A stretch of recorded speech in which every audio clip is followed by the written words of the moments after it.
Just to give anyone who needs some visual identifiers, I am a white woman with shoulder-length curly brown hair. I'm wearing a bright green shirt, and I have a purse collection in the background behind me, as well as 2 copies of my book, Design for Belonging.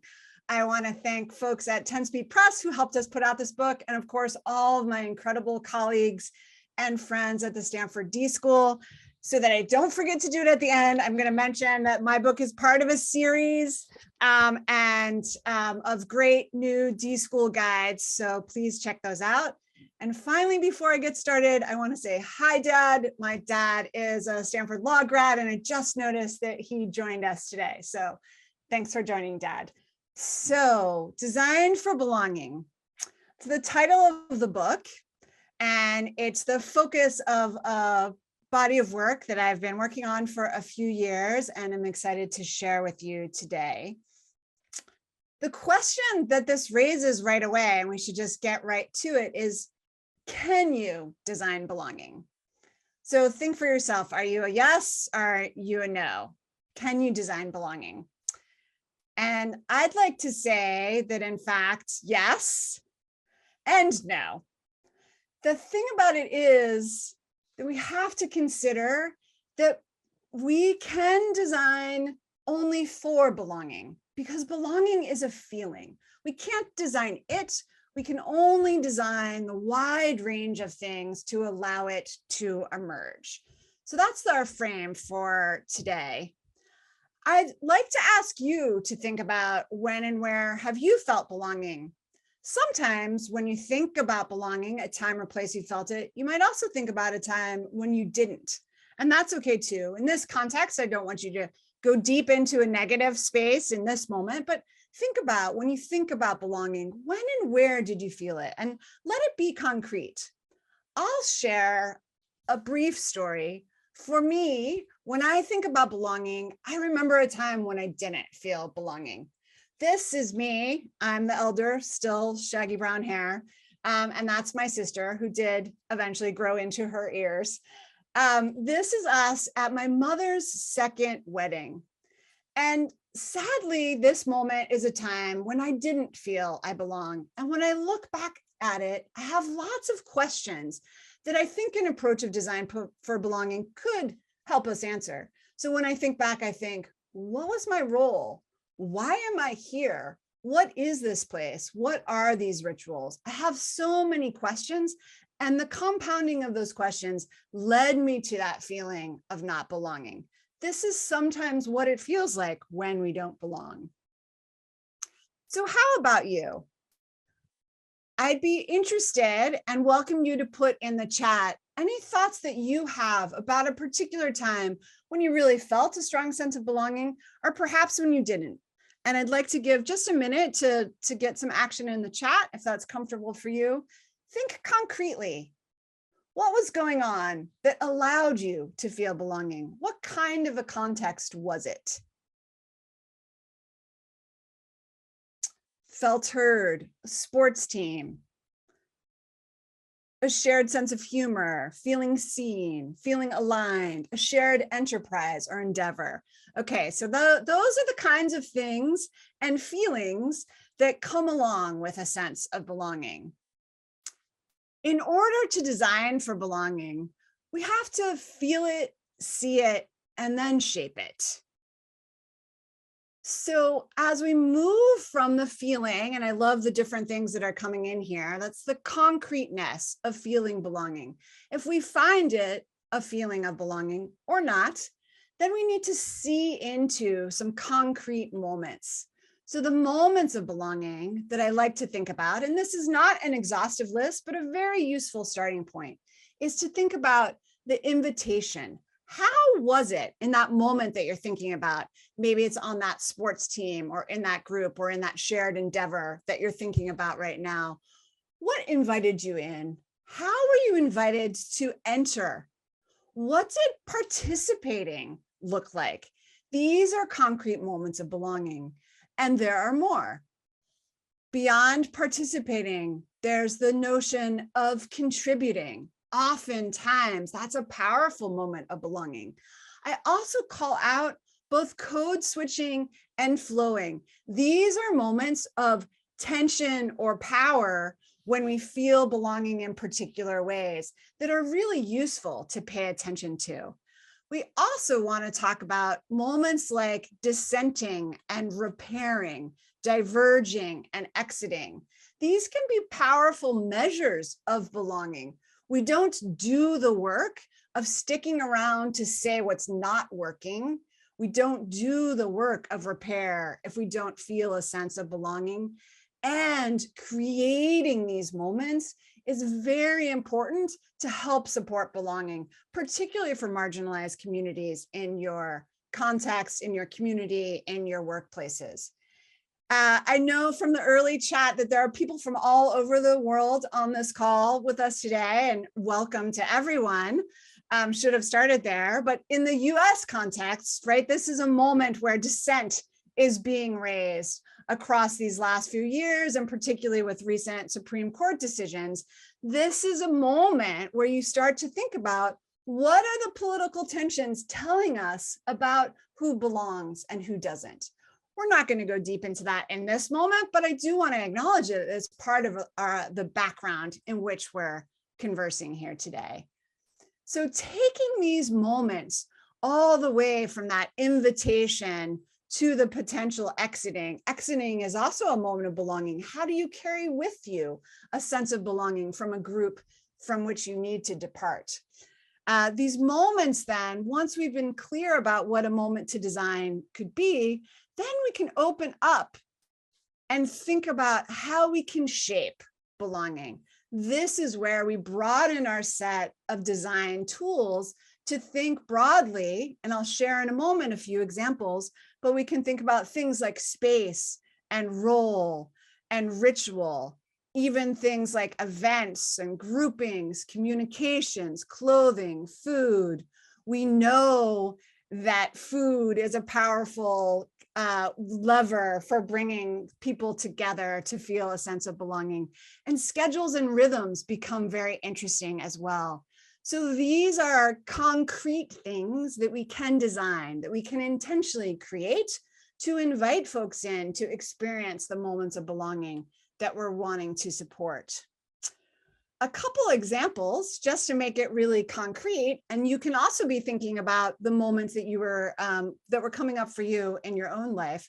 So thinking about space, a story that we often tell at the D.school is this story of Doug Dietz, who was an industrial designer creating MRI machines, who uncovered the real difficulty that young children were having being a part of going to the hospital to get their MRI. He discovered this as part of his empathic human-centered design journey. And what he did, I think we can look at as also a story of design for belonging, because what he created, the Adventure series, was a way to transform the space where an MRI machine sits, to simply transform that space to hold a story that allows young children to join in. They join into the cozy camp, or they go on a pirate adventure. And the story wraps around their entire experience of getting an MRI. This is powerful because it gave them a role, gave the young children a role to play, and others in the environment a role to play. It was a version of belonging that helped the children to succeed in getting their MRI done without having to be sedated. In hospitals that use this Adventure series, they've in fact seen a reduction in sedation rates from over 90% to well under 10%. So powerful data there about the role that creating a space in which you know that you can belong can do. Thinking for a quick moment about roles. Sharing an organization called the Future Project based in New York that created a new role. Instead of the traditional guidance counselor in high school, they created the role of dream director. A dream director is a person who engages with young people to say, not just where are you with the credits that you need to graduate, but what are you working towards? What is your dream? this welcoming students in to be who they are, to understand when and where they have a sense of belonging by creating this role was incredibly powerful. And finally, thinking about schedules and rhythms. This is one of the design spaces that I love to talk about because we take so much for granted when we think about time. We think of our workday in a particular way. We think of our work week in a particular way. We think of our school schedules in particular ways. But in fact, those are things that were designed and they can be redesigned. My friend Chris Rudd, who leads a design firm, a social impact design firm in Chicago, started his firm. And when he started, he was talking to somebody, they were starting to set up their HR policies. And somebody said, well, what holidays will we celebrate? And he said, well, the regular ones, of course. And she said, but no, we're a design firm. We can design for that. So at Shy by Design, they celebrate Diwali. They also celebrate Ghanaian independence because those are the holidays that matter to the team. They can pick different days to celebrate. This is part of designing for belonging, to let people show up and be themselves and design the systems, whether it's the space or the role or the way you use time to support the identities of the team. So this approach and the framework in the book is to feel belonging, see it, and shape it. That's tuning yourself and paying attention to your team and the folks that you work with, live with, are trying to support, to feel belonging, seeing into those moments, and then shaping it. The final question before I invite Victor to join to have a little bit more of a conversation is to say and to ask ourselves, so why does design for belonging matter? For me, I want this conversation to hopefully convince you, to intrigue you that this is one of the most important things to design for. And the evidence is there. We know that it matters for learning. Extensive research in the learning sciences by folks like Camille Farrington and the University of Chicago Consortium on School Improvement are very clear in their research that students are more motivated and will extend more effort to learn if their natural need for belonging is being met at school. They work to create new mechanisms that support an I belong in this learning community kind of an attitude. This is linked with growth mindset. And we know from additional studies as well that the sense of belonging is what lets you show up and know that you're a learner, which is the fundamental thing that you need in order to actually learn. It also matters for work. Here we are in the midst of the Great Resignation. I've also heard it referred to as the Great Reflection. Work is changing, and this can be a very good thing. It's also disruptive. And in this moment, belonging becomes to the fore as one of the things that matters most for supporting people in work. A few studies to reference. This Better Up study published in, I don't know if we're allowed to reference that East Coast institution here, but in the Harvard Business Review, this Better Up study showed that people who felt a sense of belonging had a 56% increase in job performance and a 75% reduction in sick days. That matters. Not sharing the numbers there, but for the business-minded folks, you know that those numbers lead to other numbers. And additionally, and this is forthcoming work getting released this week, also from a rival institution, Cal Berkeley, the Eagle Group, their new Advancing Belonging in Organizations playbook references the 2021, so taking us fully into the pandemic times. 51% of workers cited not feeling a sense of belonging at work as a top reason for quitting their job. These are things that matter for our lives and for our communities. Learning and work are fundamental. We also have to design for belonging as a way to not repeat the horrors of our collective past. And it matters to build the just and equitable world we want to inhabit. So I'm excited to do this work and to do this work with you, suggest that starting to think about, and at the D.school and in my practice, our work is very much about getting started, taking up this frame of belonging and seeing where it can take you. Referencing John Powell, he says, belonging means more than just being seen. Belonging entails having a meaningful voice and the opportunity to participate in the design of social and cultural structures. Belonging means having the right to contribute to and make demands on society and political institutions. Belonging is not just a nice to have. It's a powerful human motivator. It's a human need, and to design for it puts us in position that we can actually make it a reality for more people more of the time. So that's the big overview of design for belonging, how we feel it, see it, and shape it, the role that design can play in supporting us with this really important human need. I'm excited to welcome Victor back so that we can talk about it. And as Victor is coming back, I'll say that Victor is one of the folks, I just referenced John Powell. Victor, at a very critical moment when I was doing work nationally with school leaders, handed me a 2-pager excerpt from John Powell and said, you know, you might want to think about belonging.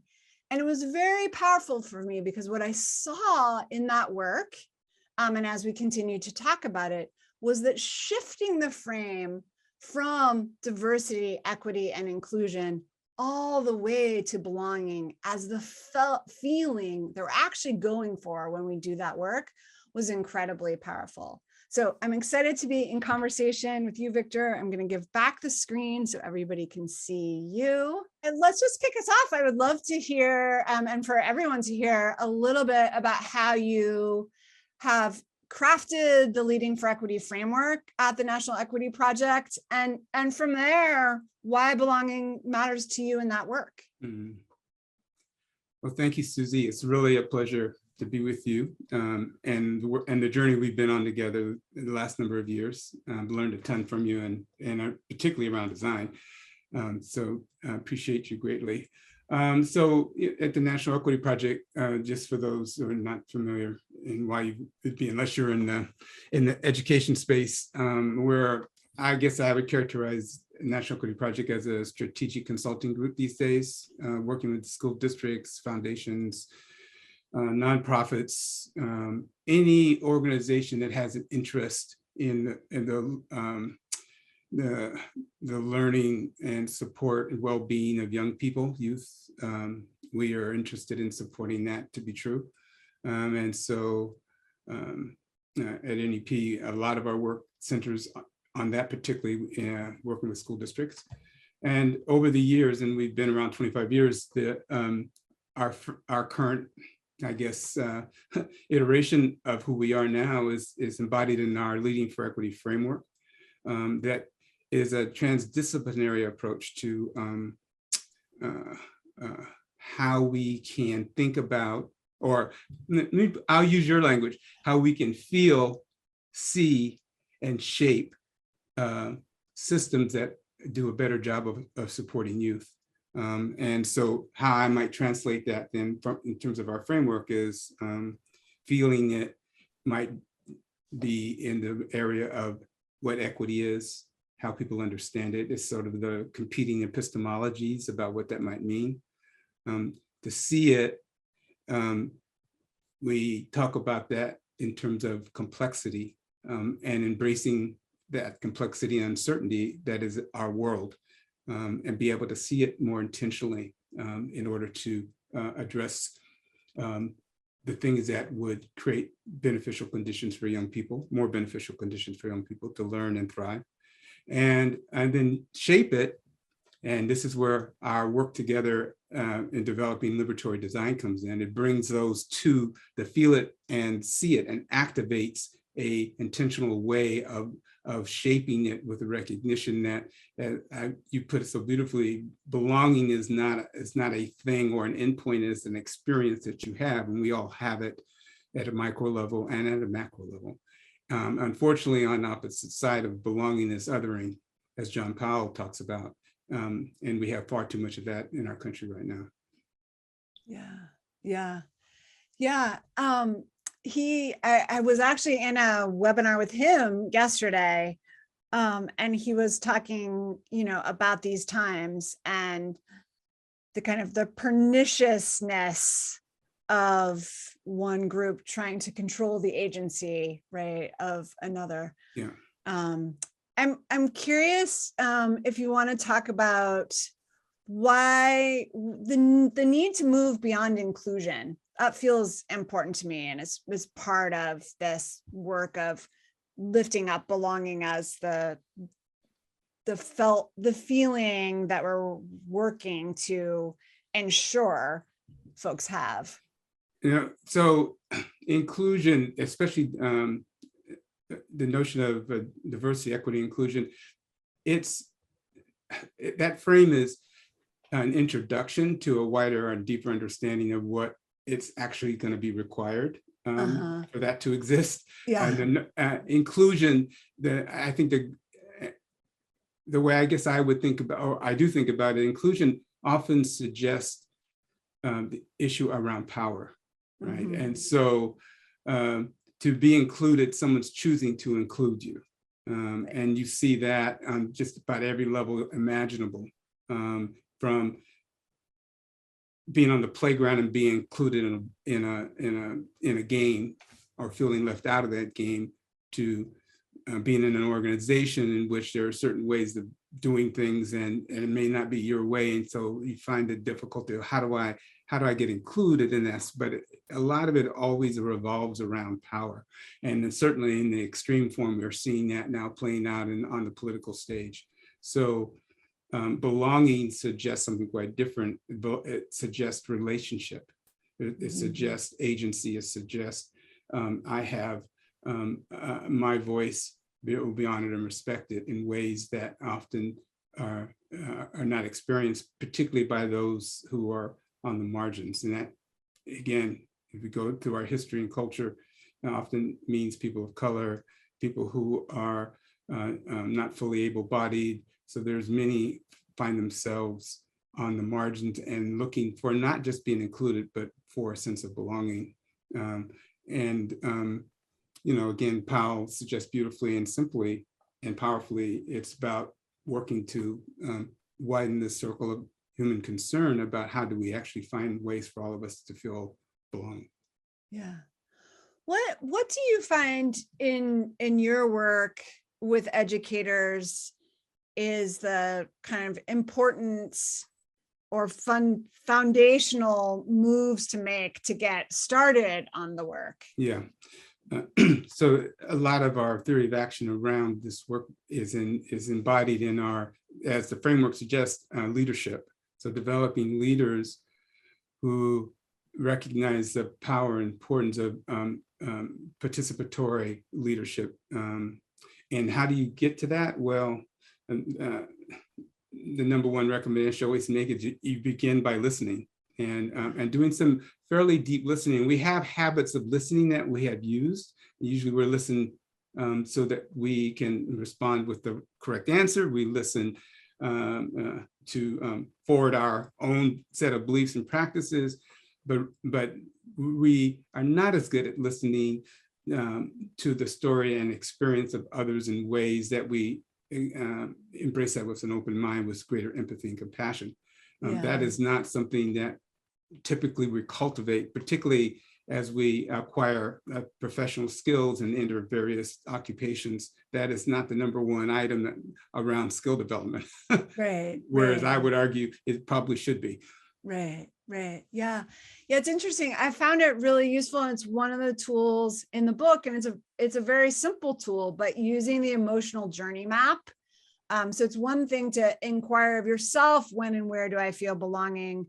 But then the other piece of the kind of getting ready to do work is to inquire of the folks that you're working with or that your organization is serving, the when and where of belonging. And so the emotional journey map is this very simple tool of the horizontal axis is just time, could be just the last week or the last year or the last day, and the y-axis of, positive and negative belonging feelings, and the invitation. And I found that very young folks, very senior folks can all make some kind of a map, given whatever time frame you're asking about and the organizational context that you're trying to investigate, of highs and lows.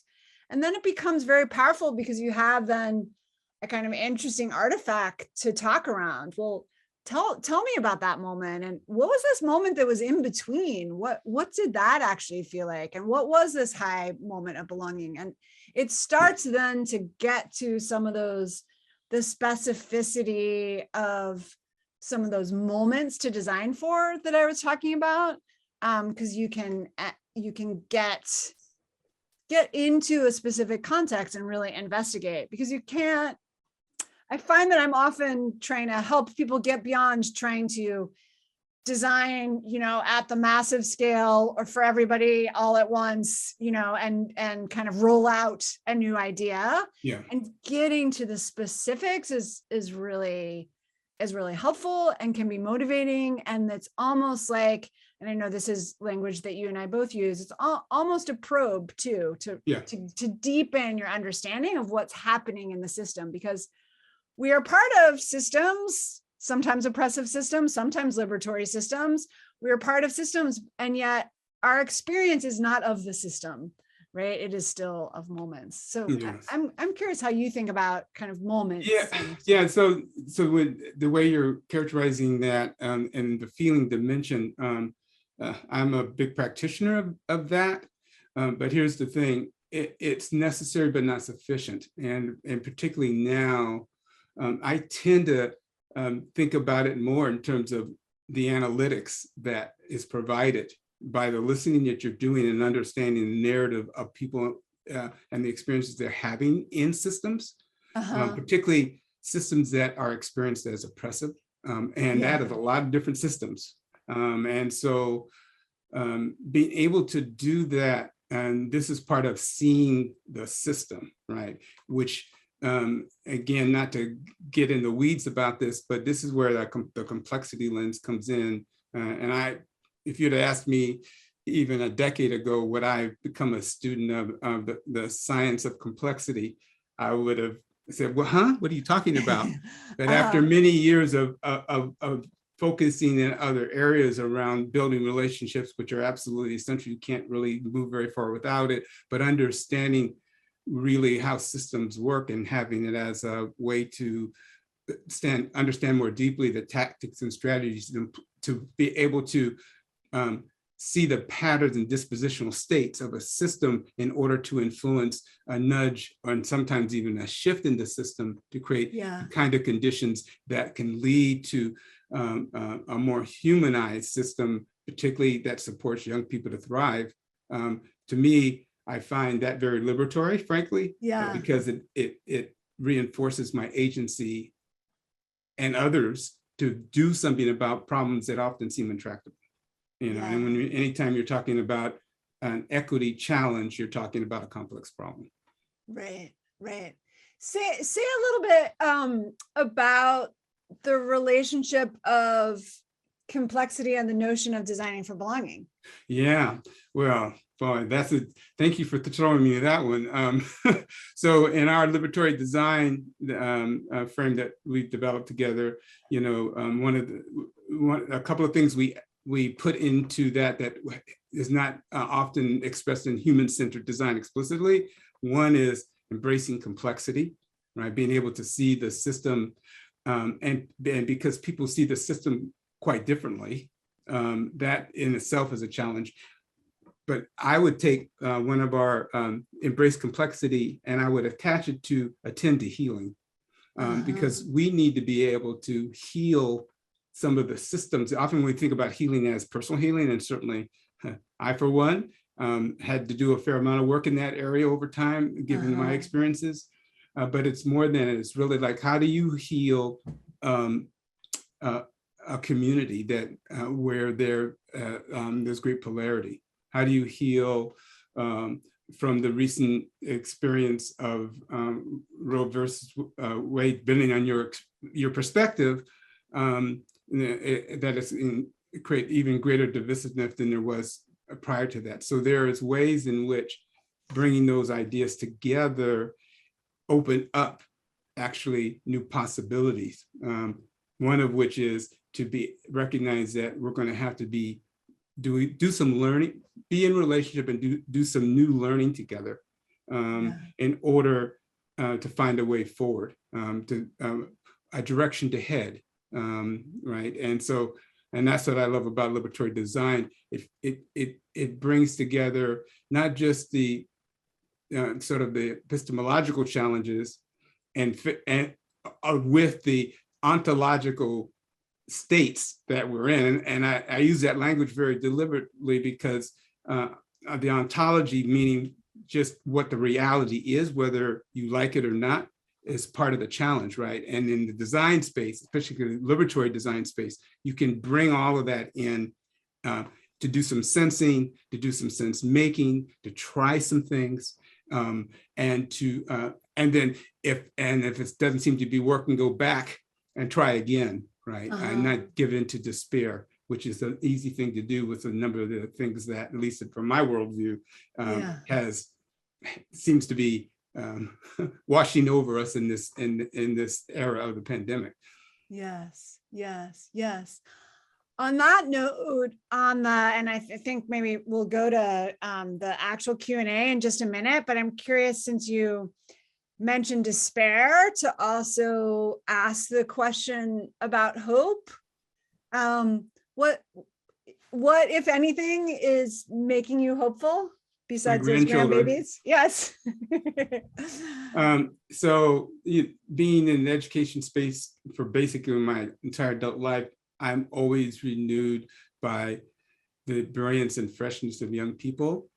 And if we can only create spaces to let their brilliance shine through, I believe that it will make all the difference in the world. So that gives me great hope. I see teachers every single day do amazing things with the young people that they serve. And I mean that with the greatest love and respect for what they do, because oftentimes we hear way too much about what's not working as opposed to what is. And I'm not being Pollyannish about this. Teachers save children's lives every day by what they do. Yes, they do. They do. So that gives me hope. If we can only get out of the way or provide the resources, and that takes shape in many different ways, then that alone could make a significant difference in the lives of kids. Yes. Yeah. Thank you. Thank you for that hope. I feel that too. I think it's time to invite Tanya, and I think you have some questions. I'm not in the Q&A, but you'll help us with some questions. Thank you. Absolutely. And thank you, Susie and Victor, for that poignant talk on why it's important to design for belonging and how to do it. So let's jump in for questions. The first question we have here is from Jeff Walters. Do different people have meaningful different drivers of what makes them feel they belong? Or are the drivers more or less universal? And then to add, if different, how can we act in a way that addresses those multiple drivers? Awesome. Yeah, great. So, and Victor, do you have something you want to say? Or do you... Of course, but why don't you start, Susie? Okay, I'll jump in and then you can sure reframe or carry on. So it's a both and, I think is the right answer here. So meaningful variability in terms of what drives belonging, and it's also fundamentally tends to be oriented around a few things. So the need for psychological safety and what determines that. So referencing context where you're supporting folks to be in their identity and be safe in their identity so they're not experiencing identity threats. That is a pervasive driver of the potential for belonging. Now, what's different there is depending on your identity, you may face so many more threats based on your identity, whether that's visible or invisible. And so the experience of it ends up varying widely based on the structures that we're living in and the systems of oppression that we're a part of. But some of the basics of the drivers are very similar, but the lived reality is what makes it, the experience of it, be really very different. Yeah, that's a great question. So many things run through. Maybe I'll start, pick up with the identity. So identity, oftentimes when we say identity, we think sort of our identity racially or gender-wise, but identity also is context specific. So in the roles that we play, we take on identities. And so that shapes then sort of how we, when we step into a role as a teacher or as a parent or as a husband, all of those are identities in which is so role specific and often context specific, and that shapes, you could consider them drivers. But I would also add to identity the notion of intelligence. And when I say that, not about how smart you are, IQ, but intelligence as in ways of knowing, right? So people start from have different ways of knowing, and often that can both illuminate or obscure being in relationship in ways that can make a difference. And then the other one I would, so identity, intelligence, and the last one is intention. So for me, I'm trying to create a more equitable world, right? That's my intention. Others might say, well, actually, I just want to be the boss. and we've got some of that happening. So and tell you what to do. So all those can be thought of in ways as drivers. And then there is an endless mix of identity, intelligences, and intentions that we have to grapple with. That's what makes it so difficult to make change that people can agree on, and that's sustainable over time. Yeah, and I'll just add too, from the perspective of design and the role that design tools can play, is that's part of what I'm thinking about in sharing those moments of belonging, is to get into your own context and understand what's driving the team, the organization, the collective that you're working with, to get, real and concrete in the community where you are hoping to foster greater belonging. Yeah, I think that's the beauty about design, and particularly our version of design and liberatory design, where you create the playing field, right? You're setting the container, if you will, for both and to exist and to learn, depending on what the group is, right? So I love the fact that we haven't mentioned this yet, that a big part of design for belonging is co-design. You're shaping what are the things that are important to you and to folks who you're in relationship with, which is really powerful. And to me, that is a critical paradigm shift. And I don't use that language often, but I think that's fundamental to what we're really getting at here in terms of creating conditions for belonging. Yeah.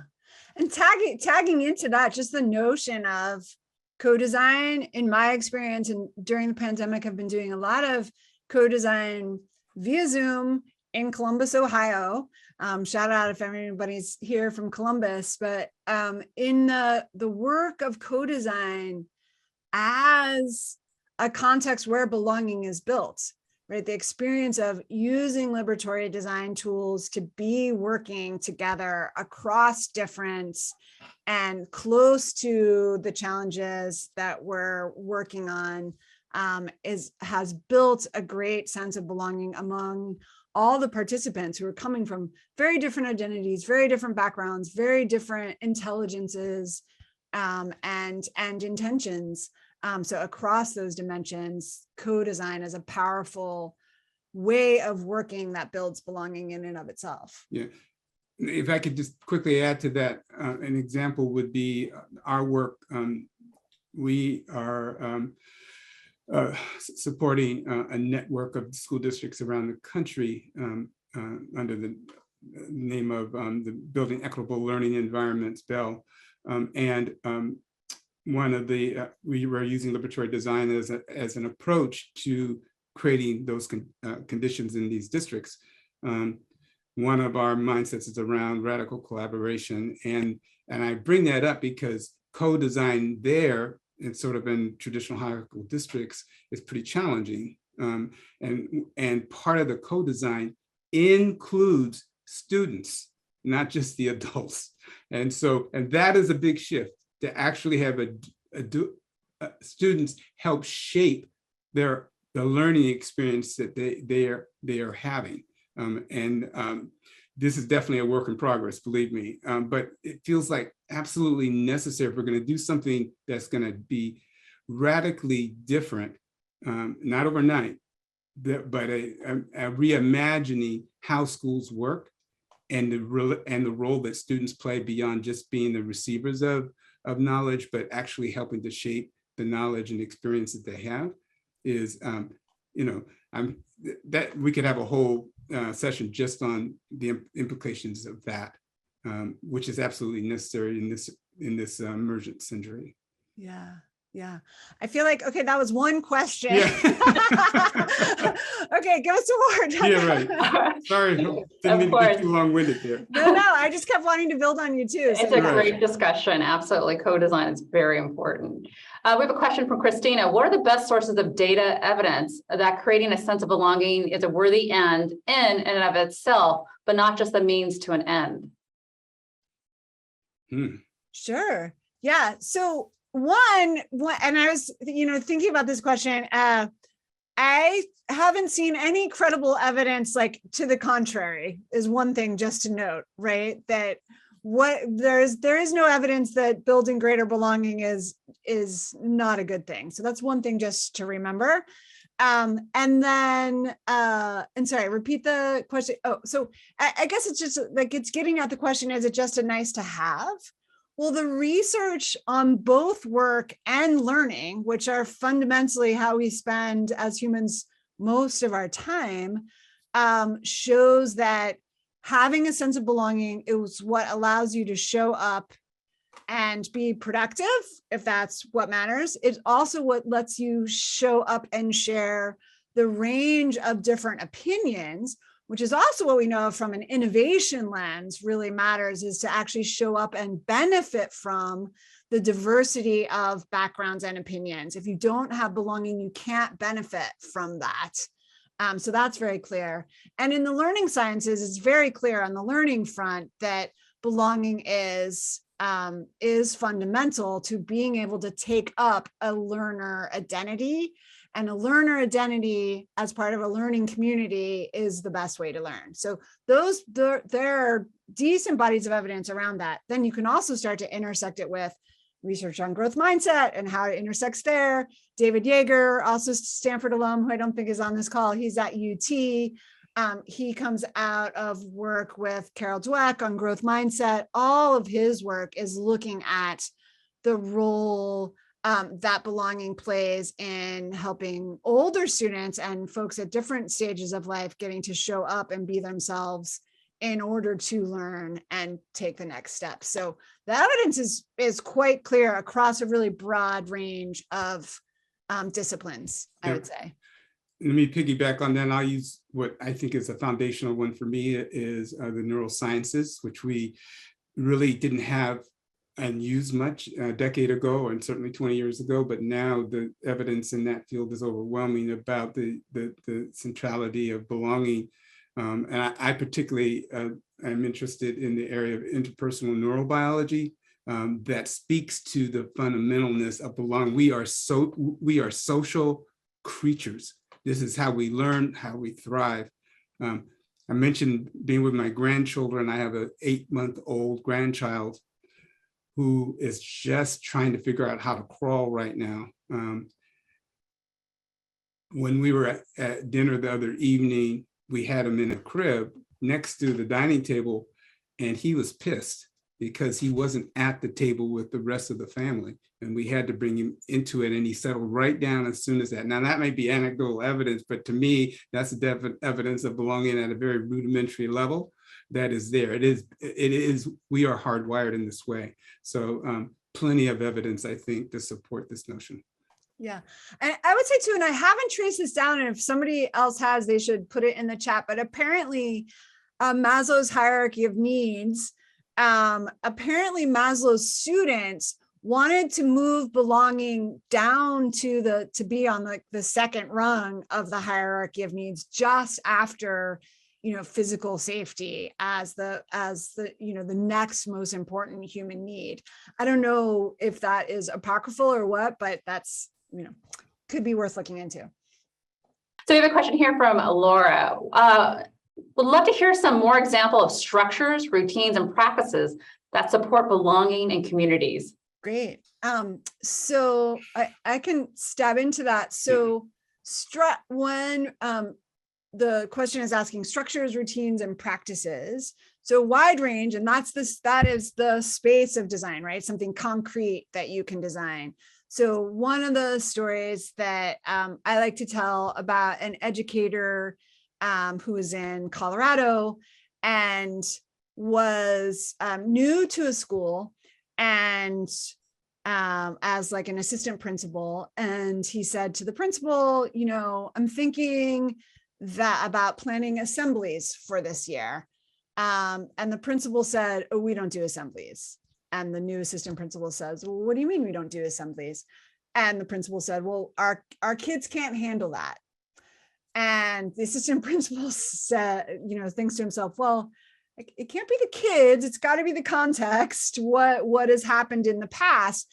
And so, yes, there had been some bad incidents, but this assistant principal says, okay, so that says to me that we don't have a strong sense of belonging in the school. The kids don't know how to show up and be themselves, or show up and be supportive of their peers in a collective. And so he started to do work to bring in a kind of advisory program using the version called Crew, which was about, first and foremost, getting the educators into a more relational space with each other. So built a number of different contexts where they could share more about their whole lives, not just that they were teaching math or that they were teaching English. So we did a lot of work to bring teachers into greater relationship with each other. So that, and getting to the super tactical here, right? He had Thursday teas. He had Wednesday morning coffee sessions. He invited folks to build a teach one, learn one board where they shared something they wanted to teach others and something that they wanted to learn about. And that was beyond just the disciplines of school. That was, somebody could say, I want to learn how to crochet and I could teach you how to cross-country ski, for instance. So really about getting into better relationship among the teachers, and then using the power of then that greater sense of belonging among the teachers and their ability to show up, started to transition to use a lot of those same activities with their students in small groups, which similarly, because of course you have to do for the adults what you're hoping that the young people are going to be able to do for it to be authentic in the community. And then, so those teachers, having experienced those teas, those games, those experiences, turned then to try them out with their students in small groups and built a powerful learning community in their crews, 20 to 30 kids. Once those relationships were in place, those groups had things that they started to build together. They built an outside structure. They built a new kind of service project. They built something in the atrium, like a big kind of art installation. Those projects were meaningful and motivating for them. And that was motivation then to come together as a whole school and celebrate the work they had done. They were in enough relationship with each other that they could then come together and be a part of a larger community. So I think that's the orientation that I have towards that kind of a question, is to say, to get really specific about where are people having opportunities to build relationships and do authentic work together. Whatever those practices are, you can look up Crew and use that if you want to, but those kinds of practices would help the community then be in a place that they can build greater belonging. That's great. I'm going to go into our next question. This is from a Okay. Dr. Z. How can we design for belonging, gain traction in geographic areas with minimally accepted and barely tolerated levels of diversity, inclusion, and equity, where those who are allowed to design are not incentivized to do much more than perpetuate short-sighted corporate capitalist-driven self-interest? Oh, that's a fun question. Love that. It's complex. That's the response, the initial response. Yeah.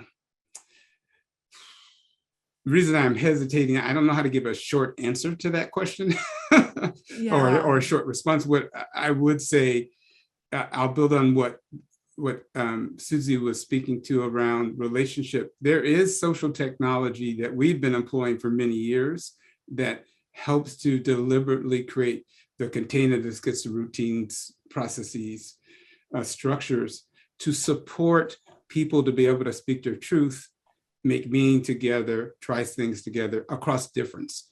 And so it's possible to do that. I think I started with a reflection on the issue of power. Negotiating the power dynamics is perhaps one of the greatest challenges here. How to create the condition to share power is a tough one. It's definitely doable, but it really takes, this is where complexity comes back in. It takes a minute to see what the patterns are in a local system, and what the dispositional state is and where there's opportunity for entry.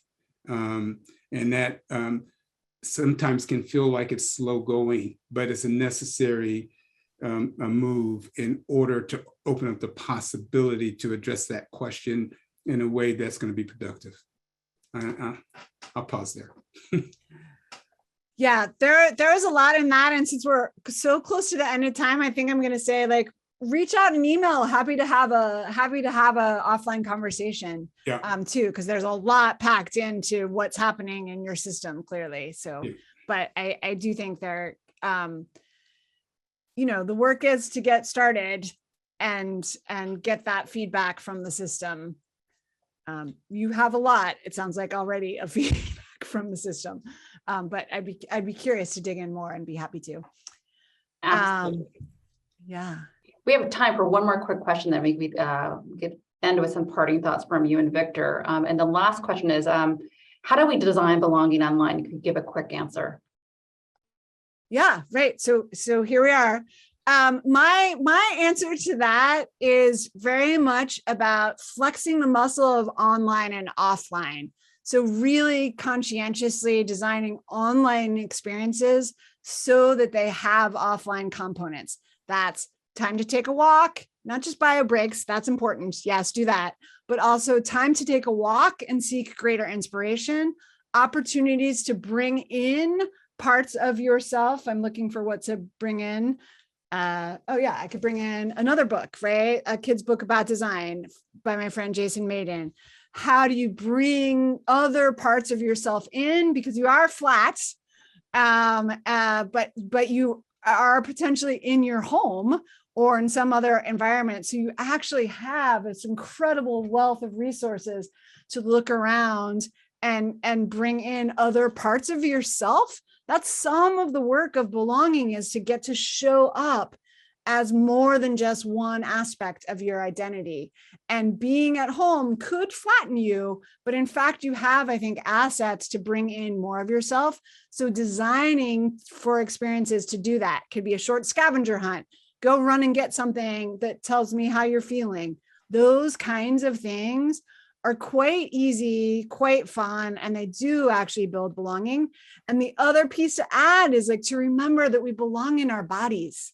And so the embodied practices, whatever they are, starting with a meditation, getting up and doing stretches, doing a group yoga, whatever those are, whether they're on screen or off, you can turn your cameras off and still giggle together. Those are all opportunities to be in your body and be in your authentic self, even though you're on screen. I just want to. I'll quickly add, just to quickly say, what everything Susie said, I might add, ask about access needs. What are your access needs? And the second thing would be look for every opportunity possible to create intimacy, because you can do it online. Yeah, yeah. And I think about, before we part, are there any final offerings you'd like to give the audience to reflect upon? I think that Victor and I wanted to give the invitation, right, and the encouragement to ask yourself as we part ways here, what role are you going to play? Yes. And what role can you play? That designing for belonging, building greater belonging, reducing othering happens in our day-to-day work. And so it's a question to ask yourself, how can you show up and have one next conversation in a different way that brings somebody in and lets them share more of who they are, for instance. Yeah. And I would thank you for that's beautifully said, Susie. I would just say design for belonging, asking you that question can start with just in your own family, right? It could be in your community. It could be reaching out across difference to listen to folks that maybe you don't normally come in contact with. It could be having a different conversation in your place of worship. There's many, many opportunities for you to contribute to widening the circle of human concern that Paul talks about right where you are. You don't have to become design experts to do that. You just have to have an intention about it, and some special things can emerge from just that alone. Again, Susie and Victor, thank you for this great talk. I'm definitely inspired. Thank you. Thank you. Most welcome. Thanks so much for having us. And thank you, Victor. Thank you, Tanya, and the whole team. Thanks to the D School.